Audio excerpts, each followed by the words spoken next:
many times over. You know that Afghanistan was a badly ravaged country even before the Taliban took over and before al-Qaeda set up shop and began plotting the attacks on our country. And from painful experience, each of you can explain why Pakistan was not a stable democracy well before we called upon that government to assist us in the fight against al-Qaeda and the Taliban. And though many Americans are unaware of it, before 9/11, the United States could not honestly claim that our commitment to either Afghanistan or Pakistan was sustained, deep, or serious. As you all know, it wasn't. To our own detriment, we used them. And the Pakistani government, and especially the Pakistani military, used us. And we justified this approach by assuming that dysfunctional, non-democratic governments in Pakistan and Afghanistan, as well as their failing economies, were problems of little consequence to our interests or our security.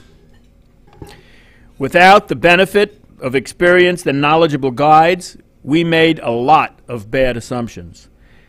That the fundamental political instability of the region could be contained by states and constitutions, and that they would make conflicts between regions, religions, tribes, and ethnicities go away.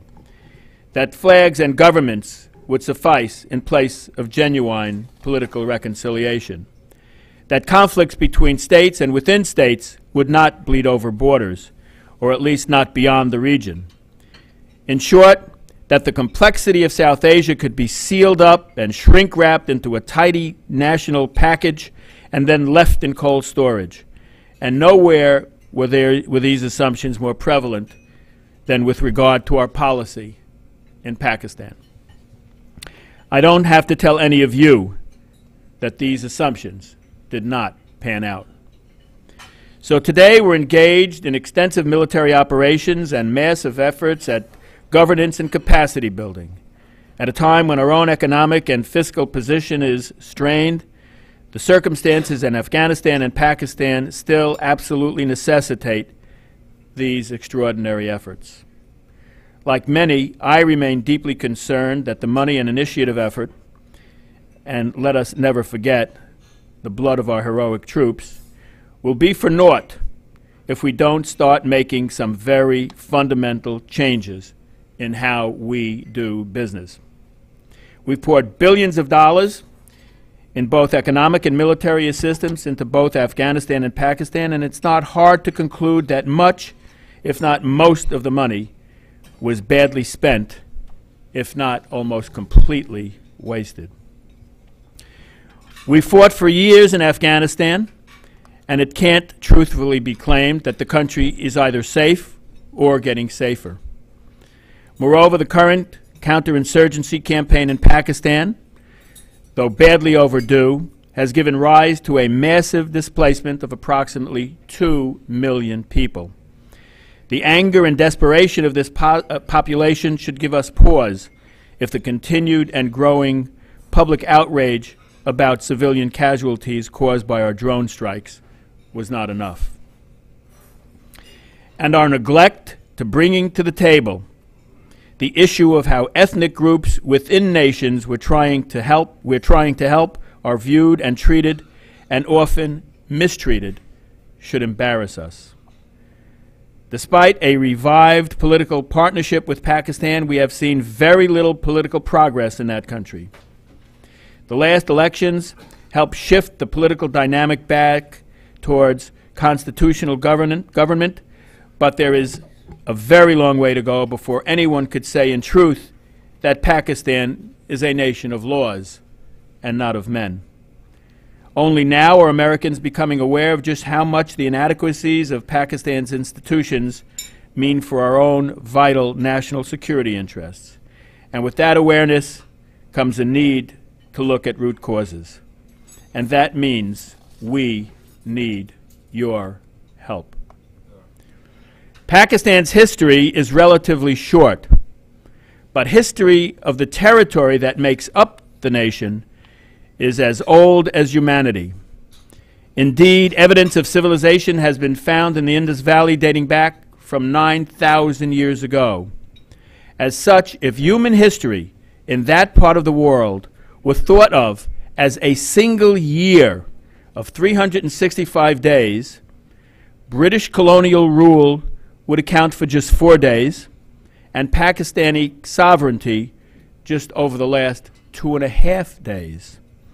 What most Americans think of the history of Pakistan is really less than a week of the existence of the region. So we do need your help. We need your advocacy and your involvement. We need your ties, both personal and professional. We need your knowledge and your prodding. The destiny of this nation and the nation from which your lives and histories began are now linked. We will not be able to block the ambitions of Al-Qaeda, the Taliban, and other armed militants without stronger states in Pakistan and Afghanistan. And stronger states means where human rights are respected, it means the rule of law, it means independent institutions, and it means the governed decide who leads.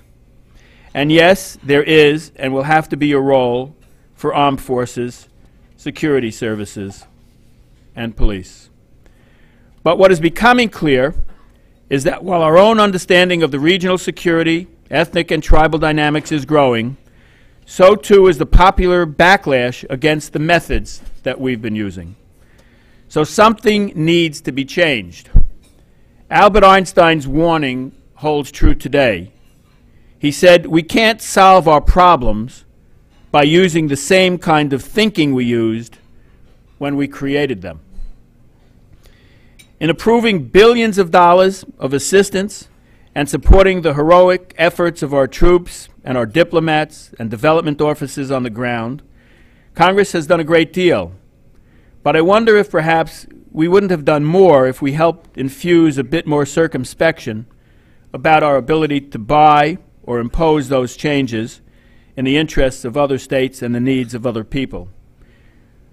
What if we had injected a bit more cautiousness about our capacity to build capacity for others, and what can be achieved without strong local institutions? Maybe we'd be better off if we had shown a bit more modesty about the ability of the U.S. military and of U.S. assistance to deliver political reconciliation and economic development. Sindhi Americans have an important and critical role to play here. You know what happens when civil conflict in Pakistan creates internally displaced people. You've seen the flood of people into Karachi. You know what happens when Islamic extremists are left unchecked. You've seen the influence spread like an epidemic. You know what happens when part of Pakistan's mosaic of ethnic minorities are left unprotected. You've seen the changes for the worse in the role of the Sindhi language, culture, and society. America needs your contributions, and not just in our economy. The future of our nation is inextricably connected to the wider world. The needs of this country and the special concern that each of you has as Sindhi Americans for your mother country and for family and friends who are still there requires your involvement. You've embarked on that tonight. Your voices must be a part of our national debate, and I, for one, welcome you to it. Out of many, we are one. Thank you for being a part of that.